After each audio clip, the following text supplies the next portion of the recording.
दोस्तों एक बार फिर हम हाजिर हैं आपको बताने के लिए कि इस वक्त ताज़ा सूरत हाल क्या है। मैं हूं विशाल और हमारे साथ ही हमारे साथी अबू हुरैरा। और जो जंग की ताज़ा सूरत हाल है वो हर पल ऐसा लग रहा है कि बदलती जा रही है। हालांकि आपको याद होगा जब डोनाल्ड ट्रंप ने जंग से पहले कि जो उनके बयानात को आप अगर जहन में लाएँ तो उनका ये कहना था कि 24 घंटे काफ़ी हैं, 24 घंटे काफ़ी हैं और ईरान को हम सबक सिखा देंगे। लेकिन आप देखें 24 घंटे तो छोड़े, आप कितने दिन गुजर गए, 19 दिन गिर लें या 20 दिन गिर लें और ये जंग अभी लगातार जारी है। सबसे बड़ी बात यह है कि जंग कब ख़त्म होगी इसके कोई आसार नज़र नहीं आ रहे हैं। और इस जंग को अगर हम मरहलावार देखें तो जिस तरह से स्टेट ऑफ हॉर्मुज़ से पहले और स्टेट ऑफ हॉर्मुज़ के बाद अब ये जंग जो है ऐसा लग रहा है कि पूरी दुनिया में कहीं ना कहीं ये अपना असर दिखा रहा है। और इसलिए अब बहुत ज़्यादा दबाव अमेरिका पर भी है कि वो आखिर आगे क्या कदम उठाए, जो कि ईरान का यही कहना है कि जंग की शुरुआत हमने नहीं की थी, हम तो इसे ख़त्म करेंगे, जो कि शुरुआत हमने नहीं की। बहरहाल से बातचीत करते हैं। अबू हुरैरा, हम लोग लगातार नज़र रखे हुए हैं इसके डेवलपमेंट्स पर कि जंग को लेकर के क्या सूरत हाल बन रही है जी। और मैं बस पहले ये जानना चाहूँगा कि ताज़ा सूरत हाल क्या है, हमने क्या अभी देखा, क्या जाना है। बिल्कुल विशाल, बहुत शुक्रिया। देखिए, सबसे पहले जो हमारे नाज़रीन हमारे साथ जुड़े हैं उनको सबसे पहले इस वक्त की जो बड़ी खबर है आपको बता दें कि रात भर मिडिल ईस्ट पर हमले होते रहे और इसके अलावा तल अबीब और इजराइल के अलग अलग शहरों पर ईरान की तरफ से ड्रोन और मिसाइल अटैक होते रहे। इस बीच बड़ी खबर कतर और सऊदी अरब से आ रही है, जहाँ पर जो गैस प्लांट और रिफाइनरी है वहाँ पर ड्रोन हमले ईरान ने किए हैं। इस वक्त की सबसे बड़ी खबर हम अपने नाजरीन के साथ साझा कर दें कि कतर में और सऊदी अरब में एक बार फिर से हमले ईरान की तरफ से किए गए। ये ताज़ा हमले हैं जो कतर और सऊदी अरब पर ईरान की तरफ से किए गए। इसके अलावा अगर मिडिल ईस्ट में दूसरे और इलाकों की बात करें तो वहाँ पर आज इस तरह के हमले नहीं हुए, लेकिन अगर तल अबीब की बात करें या इजराइल में दूसरे शहरों की बात करें तो लगातार वहाँ पर ख़तरे के सायरन विशाल बज रहे हैं। लगातार लोगों में दहशत है, लोगों में खौफ है, एक अफरा तफरी का माहौल पूरे इजराइल में देखा जा रहा है, क्योंकि अब ईरान जिस तरह से हमले इजराइल पर विशाल कर रहा है, इजराइल के अंदर कोई जगह महफूज नहीं है। हर जगह तकरीबन ईरान के ड्रोन एक तरह से टारगेट कर रहे हैं और ईरान के टारगेट पर अब पूरा इजराइल एक तरह से आ चुका है। और विशाल, यहाँ पर यह भी जोड़ना चाहूँगा, जिस तरह से हमने अपने नाजरीन को बताया था कि अब पूरी शिद्दत के साथ, पूरी ताकत के साथ ईरान इस जंग को लड़ रहा है। सिर्फ ड्रोन नहीं बल्कि लेटेस्ट जो मिसाइल हैं उनका इस्तेमाल भी अब ईरान कर रहा है। चाहे यहाँ पर बैलिस्टिक मिसाइल की बात करें या इसी तरह से हाइपरसोनिक मिसाइल की बात करें, तो लेटेस्ट हथियार के साथ अब ईरान एक तरह से मैदान में उतर आया है। और शुरुआती तौर पर यही जानकारी इस वक्त निकल कर आ रही है कि कई बड़े हमले ईरान की तरफ से किए गए हैं। यानी ईरान कहीं भी अभी पीछे हटकर ये कहा जाए या फिर ये कहा जाए कि कहीं पर कमज़ोर नहीं नज़र आ रहा है 20 दिन की जंग के बाद भी या 19 दिन की जंग जिस तरह से अभी तक हुई है। बिल्कुल। तो अबू हुरैरा, देखिए ये तो इसमें दो राय नहीं है। जैसे मैंने पहले कहा कि ईरान का ये कहना था कि हमला चूंकि हमने शुरू नहीं किया और जब हमला हमने शुरू नहीं किया, ये जंग हम पर थोपी गई है, तो अब ये जंग ख़त्म कब होगी और कैसे होगी उसका फ़ैसला हम करेंगे। लेकिन इस बीच जो तब्दीलियां आ रही हैं वो ये हैं कि देखिए हम बेशक ये देख रहे हैं और ये दुनिया को बता भी रहे हैं, लोगों को बता रहे हैं कि किस तरह से ईरान हमले करने में पीछे नहीं हट रहा है, हाइपरसोनिक मिसाइल हो या बैलिस्टिक मिसाइल हो। लेकिन इसराइल में अफरा तफरी भी है, इसराइल की बहुत ज़्यादा इसराइल का नुकसान भी हुआ है। लेकिन आपने बताया कि पूरा शहर कहीं महफूज नहीं है, तो शहर महफूज नहीं है, लेकिन ये कि वहाँ के जो शहरी हैं वो बंकर्स में रहने को मजबूर हो गए हैं। मतलब उनको ये पता है कि अगर हमें ईरानी हमलों से बचना है तो हमें शेल्टर्स में या ज़ेर ज़मीन जो बंकर्स बनाए गए हैं तमाम बड़े बड़े अपार्टमेंट्स या मॉल्स के नीचे, उनको रहना होगा। एक तो ये बात होगी। दूसरी बात यहाँ पर अबू हुरैरा ये है कि अब ये जंग जो है इसने एक करवट ली जब स्ट्रेट ऑफ हॉर्मुज़ पर ईरान ने कहा कि हमारा जो है ये हमारे इख्तियार में और अब हम किसी को यहाँ से गुजरने नहीं देंगे। स्ट्रेट ऑफ हॉर्मुज़ बंद नहीं है बल्कि खुला है, लेकिन उनके लिए जो इसराइल और अमेरिका के साथ नहीं है और उनके लिए जो इसराइल और अमेरिका के साथ है उनके लिए बंद है। तो वहाँ से एक नया टर्न आया। दूसरा अबू हुरैरा, आप जैसे बता रहे हैं कि अभी कतर पर भी हमला हुआ है और सऊदी अरब पर भी हमला हुआ, लेकिन इस हमले से ठीक पहले, एक दिन पहले शाम में रियाद में सऊदी अरब जो है तमाम अरब और इस्लामिक कंट्रीज़ के वज़राए दाखिला, वज़ाए ख़ारजा माफ़ कीजिएगा, यानी फॉरेन मिनिस्टर से एक मीटिंग करता है, उसमें ये पॉइंट्स इस पर डिस्कस होता है कि सिक्योरिटी के ताज़ा सूरत हाल क्या है और ईरान पर दबाव बनाया जाए। तो इसे कैसे देखा जाए? नहीं बिल्कुल रियाद में देखिए बहुत इंपॉर्टेंट मीटिंग हो रही है, लेकिन जिस तरह से ईरान ने इस मीटिंग को लेकर भी मायूसी का इजहार किया था। ईरान ने कहा था कि हमें किस तरह से बचाया जाए, ईरान के आवाम को किस तरह से बचाया जाए, या ईरान पर जिस तरह से जंग थोपी गई है, इसमें इस मीटिंग को लेकर जिसमें मोस्टली इस्लामिक कंट्रीज़ ही एक तरह से शामिल थे, तो इसमें ईरान को लेकर एक तरह चर्चा नहीं की गई। ईरान पर दबाव कैसे बनाया जाए, इस मीटिंग में इस बात पर चर्चा हुई। तो कहीं ना कहीं ईरान ने एक तरह से इस पर मायूसी भी जाहिर की थी कि ईरान इस तरह की मीटिंग जहां पर तमाम इस्लामिक कंट्रीज़ या मुस्लिम ममालिक शामिल थे, ईरान को ये उम्मीद थी कि शायद ईरान के साथ इस्लामिक ममालिक एक तरह से खड़े होंगे इस नाजुक वक्त पर, लेकिन ईरान ने इस मीटिंग को लेकर विशाल एक तरह से मायूसी जाहिर की है कि ईरान एक तरह से तबाह हो रहा है, बर्बाद हो रहा है, लगातार ईरान पर हमले किए जा रहे हैं और कोई इस्लामी मुल्क एक तरह से ईरान के साथ इस नाजुक मोड़ पर खड़ा नहीं है। तो ईरान ने इस मीटिंग को लेकर एक तरह से मायूसी जाहिर की है। और आप देखिए कि इस मीटिंग में जो खासतौर से मिडिल ईस्ट के ममालिक हैं या जो मुस्लिम ममालिक हैं वो शामिल हुए, और इसमें एजेंडा इसी बात का था कि ईरान के ऊपर दबाव बनाया जाए, ना कि इजराइल और अमेरिका के ऊपर दबाव बनाया जाए, बल्कि ईरान के ऊपर दबाव बनाने को लेकर इस मीटिंग में एक तरह से चर्चा की गई है, इसमें गौर व फिक्र किया गया है। तो कहीं ना कहीं ईरान ने जो अपनी मायूसी जाहिर की है विशाल, वो एक तरह से सही भी है जो उसका मायूस होना, क्योंकि ईरान को यह लग रहा था कि इस्लामी ममालिक एक छत के नीचे जमा हुए हैं, यहाँ पर ईरान के मफादात को लेकर, ईरान के आवाम के सामने जो मुश्किलात हैं उसे लेकर कोई हल ढूंढा जाएगा, उनको लेकर बातचीत इस पर की जाएगी, ना कि ईरान पर ही दबाव बनाने के लिए बातचीत हो रही है। एक हैरानी की बात ये भी है बोरेरा कि ज़्यादातर जो इसकी रिपोर्टिंग हुई है, जितने भी आप वर्ल्ड न्यूज़ एजेंसीज को देख ले या जो दूसरे इदारे हैं, इवन मिडिल ईस्ट के भी, सुर्खियाँ क्या हैं, Arab and Islamic countries foreign ministers. तो क्या इन्होंने या इन सब लोगों ने मिलकर के ईरान को इस्लामिक के दायरे से बाहर कर दिया है, जो कि खुद ईरान का नाम यह है इस्लामिक रिवॉल्यूशन ऑफ ईरान, ठीक है, इस्लामिक रिपब्लिक ऑफ ईरान। तो इस्लामिक रिपब्लिक ऑफ ईरान अगर वो है, तो आप जब ये मीटिंग कर रहे हो उसमें आपने देखा है अरब एंड इस्लामिक कंट्रीज़, तो उसमें ईरान तो इन्वाइटेड है नहीं।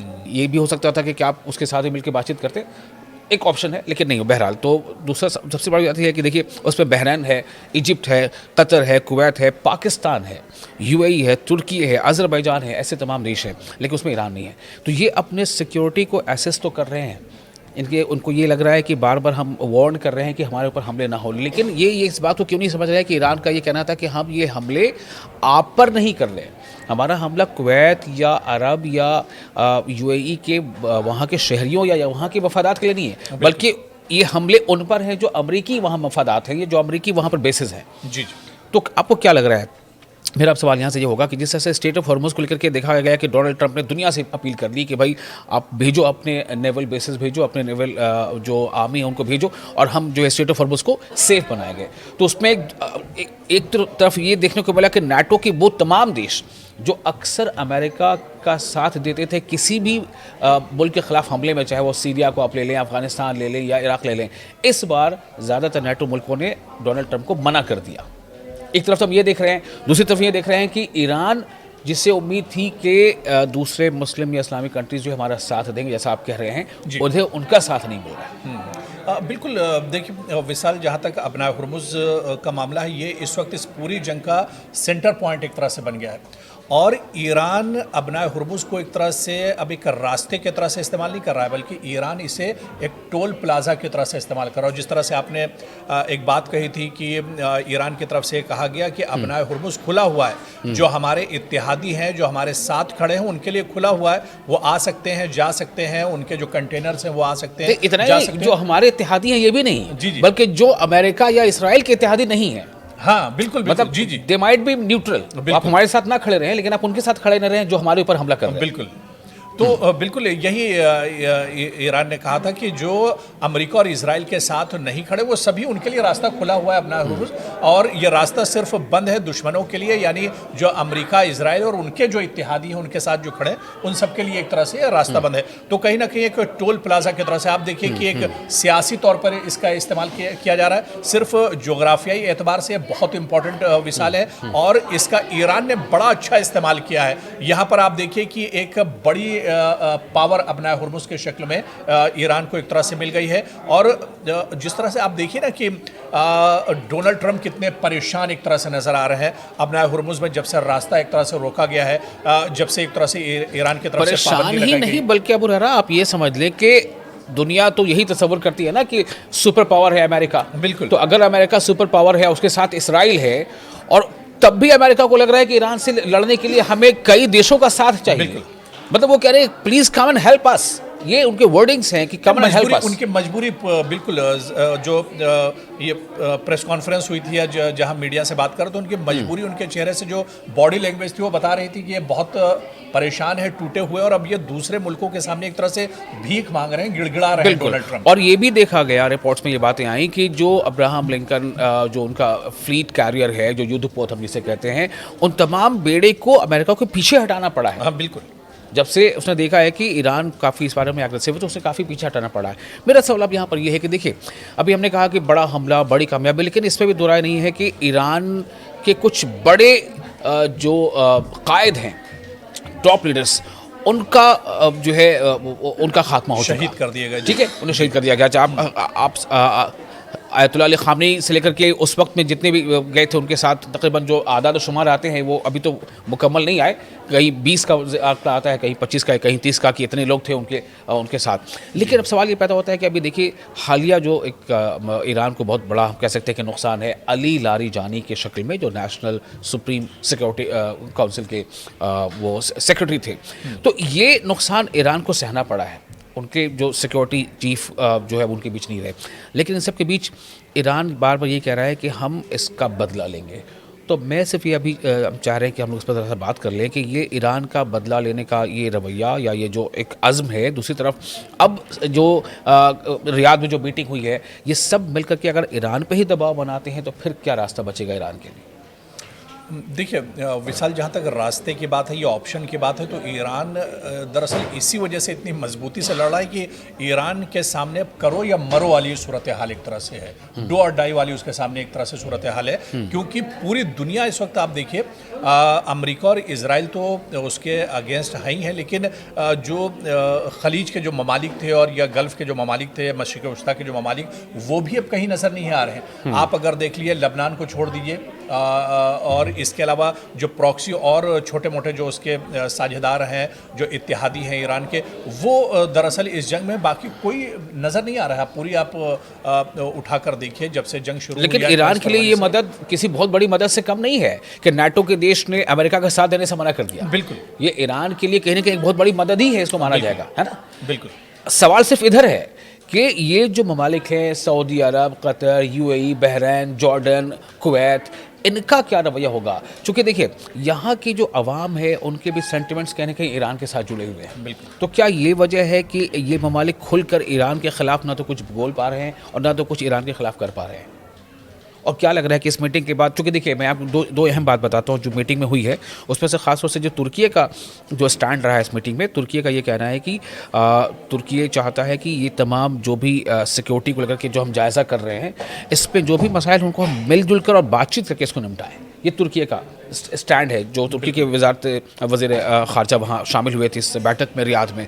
सऊदी का कहना है कि हम जो है इस पर गौर कर रहे हैं, अगर ज़रूरत पड़ी तो हम वक्त आने पर हम रिटेलिएट भी कर सकते हैं, मतलब जवाब भी दे सकते हैं। तो उसमें एक एंगल उभरा ये जुड़ रहा है कि सऊदी का तो पैक्ट पाकिस्तान के साथ है, तो क्या फिर अगर सऊदी ईरान पर हमला करता है तो क्या पाकिस्तान भी हमला करेगा? नहीं, देखिए इस तरह के तो जाहिर सी बात है, बहुत से सवाल हैं, और ये सूरत हाल अब जिस तरह से बन रही है, बड़ी पेचीदा सूरत हाल विशाल अब बनती जा रही है। आप देखिए कि जहाँ पर इजराइल और अमेरिका के अलावा जिन देशों से ईरान को उम्मीद थी, वो भी अब उसके साथ एक तरह से नहीं खड़े हैं। कहीं ना कहीं अब जो मशरिक़ वस्ता में जो सूरत हाल बनती जा रही है वो बहुत पेचीदा हो गई। इधर आप हालिया दिनों देखिए जिस तरह से अफ़गानिस्तान और पाकिस्तान के दरमियान जिस तरह से तनाव और कशीदगी काफ़ी ज़्यादा बढ़ गई है।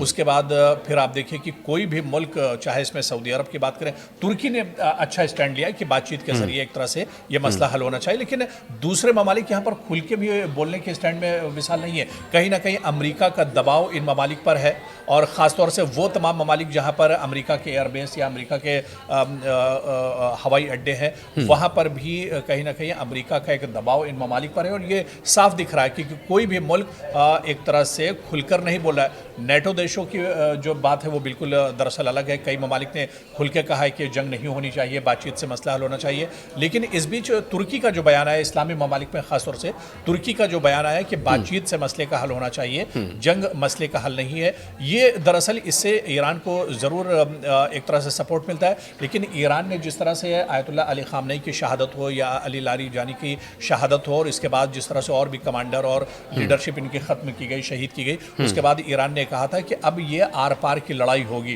तो जो आपका सवाल है ये बहुत इंपॉर्टेंट है कि अब इसमें आगे होगा क्या, ये लड़ाई आखिर रुकेगी कहाँ? क्योंकि आप 18 और 19 दिन की जंग को उठाकर देखिए, हर रोज़ कहीं ना कहीं ये इस जंग में शिद्दत आती जा रही है। ये जंग का दायरा एक तरह से बढ़ता जा रहा है, और ये जंग अब सिर्फ मशरिक़ वस्ता तक महदूद नहीं है, बल्कि इसके असरात अब पूरी दुनिया पर विशाल एक तरह से नजर आ रहे हैं। बिल्कुल। अब आपको ये भी बताना चाहेंगे अपने नाज़रीन को, चूँकि हम लोग लगातार इस नज़र बनाए हुए हैं और हम लोग अपने तौर पे पूरी कोशिश कर रहे हैं कि आपको हम बाखबर भी करें और जो सही सूरत हाल है उससे हम वाकिफ़ कराएं।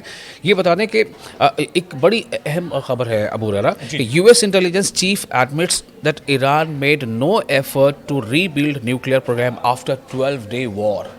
जो 2025 में 12 दिनों की जंग हुई थी, उस जंग के बाद ये यूएस के इंटेलिजेंस चीफ हैं तुलसी गबार्ड, उनका ये कहना है कि उस जंग के बाद से ईरान ने न्यूक्लियर फ्यूजन के अमल में कोई कदम आगे नहीं बढ़ाया, यानी बिल्कुल उसे रोके रखा। तो आप देखिएगा इस तरह से, इसीलिए ईरान बार बार ये कह रहा है कि अनप्रोवोक्ड ये हम पर अटैक किया गया, हमने ऐसा कोई कदम नहीं उठाया है कि हम पर हमला किया जाता या हम अटैक किया। अब आप सोचें कि डोनाल्ड ट्रंप या अमेरिका ने अगर हमला किया तो क्योंकि इसीलिए ये देखा जा रहा है कि अमेरिका की जो ज़्यादातर सेनेटर्स हैं, या इवन अभी आपको याद होगा कि बहुत एक जो एंटी टेररिज्म स्क्वाड में एक बहुत बड़ा नाम था, खास मुशीद, ठीक है, उन्होंने भी इस्तीफ़ा दे दिया बल्कि अपने इस काम से, इसलिए कि ईरान पे ये अटैक सही नहीं है। तो ये जो परतें अब खुल रही हैं, इससे ये पता चल रहा है कि कहीं ना कहीं इसराइल की ही ये तमाम कोशिश थी, जैसा उन लोगों का इल्ज़ाम है कि इसराइल ने अमेरिका को जंग में घसीटा है। तो क्या अबू हुरैरा ऐसा लग रहा है कि इसराइल ने अमेरिका को जंग में शामिल करके ईरान के ख़िलाफ़ एक कामयाबी अगर हासिल कर ली है, तो क्या इसराइल ये भी कामयाबी हासिल कर लेगा कि वो ये चाहता है कि जो मिडिल ईस्ट के तमाम देश हैं वो आपस में उलझ जाएं, वो सब ईरान के ख़िलाफ़ हो जाएं? चूँकि शुरुआती दौर से ही ईरान ये कह रहा है कि हमने रिफाइनरी या फिर ड्रोन से अटैक नहीं किया, बल्कि हमारे जैसे इस कॉपी जिसका नाम ल्यूकास से दूसरे ड्रोन्स हैं, इसराइल ने ये काम किया है ताकि ईरान के खिलाफ भड़काया जाए। नहीं, बिल्कुल। देखिए, कहीं ना कहीं इस जंग के पीछे अमेरिका का कोई बहुत बड़ा मफाद विशाल नहीं नज़र आता, लेकिन इस जंग में जिस तरह से एक्सपर्ट्स या माहिरीन को जिस तरह हम सुनते रहते हैं, और उनका ये मानना है कि इजराइल दरअसल अपना मफाद यहाँ पर ईरान के ज़रिए से हासिल करना चाहता है। और जो इससे पहले हम लोगों ने बातचीत की थी, ग्रेटर इसराइल पर हम लोगों ने बातचीत की थी कि दरअसल इस जंग का पूरा मकसद मशरिक़ वस्ता में ग्रेटर इसराइल कहीं ना कहीं पीछे एक बड़ा मकसद है, और इसी वजह से ईरान एक बड़ा रोड़ा है ग्रेटर इसराइल के बनने में। इसी वजह से इसराइल ये चाह रहा था कि अमेरिका, और आप देखिए ये कई इस तरह की बातें निकलकर सामने आई कि बहुत पहले से इसराइल ये चाह रहा था कि ईरान को एक तरह से ख़त्म किया जाए, लेकिन इस तरह की सरकारें ईरान में नहीं आई, या इस तरह के जो सुदूर वहाँ पर हुए प्रेसिडेंट जो नहीं आए जो इसके बहकावे में आ सकते। डोनाल्ड ट्रंप मतलब इस तरह से थे जो एक तरह से उसके बहकावे में आ गए, और ये जंग का सिलसिला उनकी वजहों में से एक वजह वो एप्स्टाइन फाइल का भी बिल्कुल बताया जा रहा है कि एप्स्टाइन फाइल का भी कहीं ना कहीं दबाव है डोनाल्ड ट्रंप पर, और ऐसी रिपोर्ट सामने आ रही हैं। इस पर हम बातचीत कर रहे थे, तो ये बातचीत जारी रहेगी। और ये हमने आपको बताया कि जो ताज़ा सूरत हाल है वो यही है कि 28 फरवरी 2026 में अमेरिका और इसराइल ने पहला अटैक किया था ईरान पर। उस बड़े शदीद हमले का नतीजा था कि ईरान के जो रहबर आला आयतुल्लाह अली ख़ामनेई वो शहीद हो गए थे, उनके साथ कई और उनके रफ़क़ा काबिनी वज़ीर भी शहीद हुए थे। लेकिन उसके बाद ईरान झुका नहीं, ईरान ने अपने कदम पीछे नहीं हटाए, ईरान डट कर मुकाबला कर रहा है, अब भी कर रहा है। इसराइल में ईरान ने ज़बरदस्त तबाही मचाई, जैसा भी अबू हुरैरा ने बताया है, लेकिन हाँ, ईरान को भी नुकसान उठाना पड़ रहा है। अब सबसे बड़ा सवाल यहाँ पर ये आ खड़ा हुआ है कि जो ईरान कहता आ रहा था कि अगर हम पर हमले होते रहेंगे तो हम अमेरिका और इसराइल के तमाम बेसेस और उनके मफादात को नुकसान पहुंचाएंगे, चाहे वो किसी भी देश में हो, मिडिल ईस्ट में, उन पर ईरान हमले कर ही रहा है। इसी बीच एक बड़ा हमला जो है वो हो जाता है ईरान के सबसे बड़े ऑयल रिफाइनरी पर, जिसका नाम है साउथ पार्थ। उस पे जो होता है हमला, उसके बाद ईरान जो है वो एक तरह से समझिए कि बौखलाहट का शिकार हो जाता है, और ईरान ने ये तुरंत वार्निंग दी कि हम तमाम ऐसे एयर बेसिस के साथ साथ रिफाइनरीज जिसमें अमेरिका की शराकतदारी है, चाहे वो सऊदी अरब में हो, कतर में हो, चाहे वो यूएई में हो, उस पर हमला करेंगे, और हमला कर भी दिया है। इसी हमले से ऐन कबल रियाद में, सऊदी अरब के रियाद में तमाम मुस्लिम या अरब मुल्कों के वज़ीर ख़ारजा की मीटिंग होती है, उसमें ईरान को शामिल नहीं किया जाता, याद रखिएगा। और उस मीटिंग में यह तय होता है कि हम अपने सिक्योरिटी का जायज़ा ले रहे हैं, ज़रूरत पड़ी तो सऊदी अरब का कहना है कि हम ज़रूरत पड़ी तो हम ईरान पर हमले भी कर सकते हैं। तो क्या सऊदी अरब ईरान पर हमला करेगा, सबसे बड़ा सवाल। और अगर सऊदी अरब ईरान पर हमला करता है, अगर मैं कह रहा हूँ, तो क्या उसके हमले के साथ पाकिस्तान भी सऊदी अरब का साथ देगा, और क्या पाकिस्तान भी ईरान पर हमला करेगा, जो कि पाकिस्तान और सऊदी अरब का आपस में डिफेंस पैक्ट है। ऐसे कई सवाल हैं जिसके लिए हमें मजीद और इंतजार करना पड़ेगा। हालात पर हमारी नज़र बनी रहेगी। आप भी न्यूज़ 18 के इस सोशल मीडिया प्लेटफॉर्म पर नज़र बनाए रखिए। हमें और अबू हुरैरा को दें इजाज़त। आदाब।